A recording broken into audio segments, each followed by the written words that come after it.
जंतर मंतरवरील लाठीचार्जच्या निषेधार्थ संग्रामपूर तहसील कार्यालयासमोर काँग्रेसचे एक दिवसीय धरणे आंदोलन। आज दिनांक 22 जुलै दिल्लीतील जंतर मंतर येथे शांततापूर्ण आंदोलन करणाऱ्या विद्यार्थिनींवर झालेल्या कथित लाठीचार्जचा निषेध तसेच लोकसभेतील विरोधी पक्षनेते राहुल गांधी, प्रियंका गांधी आणि त्यांच्या सहकाऱ्यांशी करण्यात आलेल्या कथित गैरवर्तनाच्या विरोधात संग्रामपूर तालुका व शहर काँग्रेस कमिटीच्या वतीने तहसील कार्यालयासमोर एक दिवसीय धरणे आंदोलन करण्यात आले। यावेळी आंदोलकांनी केंद्र सरकार विरोधात जोरदार घोषणाबाजी करत आंदोलन केले। तसेच आंदोलनादरम्यान तहसीलदार यांना विविध मागण्यांचे निवेदन सादर करण्यात आले।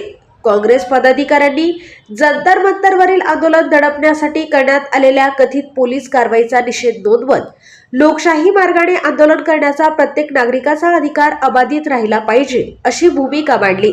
या धरणे आंदोलनात तालुका काँग्रेस अध्यक्ष सतीश टाकळकार, महिला काँग्रेस अध्यक्षा वैशालीताई खिरोडकर, ज्येष्ठ नेते तेजरावजी मारोडे, संतोषभाऊ राजनकर, श्याम डाबरे, गणेशभाऊ खिरोडकर, हरिभाऊ राजनकर, अशोक भिवटे, राजेंद्र वानखडे, राहुल उमाळे, प्रकाश साबे, अभयसिंग मारोडे, संग्रामपूर शहर काँग्रेस अध्यक्ष राजिक शेख, राहुल साबे, बाळासाहेब ढोसे, अमोल घोडस्वाल, सूरज खिरोडकर, श्रीकृष्ण दातार, प्रकाश बापू देशमुख, सोपान वेरुळकर, राजू मेहंगे, विष्णू उगलकर, संजय ढगे, अरुण निंबाळकर यांच्यासह काँग्रेसचे अनेक पदाधिकारी व कार्यकर्ते मोठ्या संख्येने उपस्थित होते।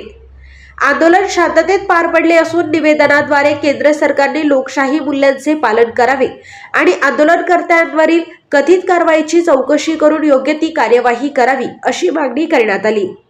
युवा क्रांती न्यूजसाठी आकाश बोरसे, संग्रामपूर।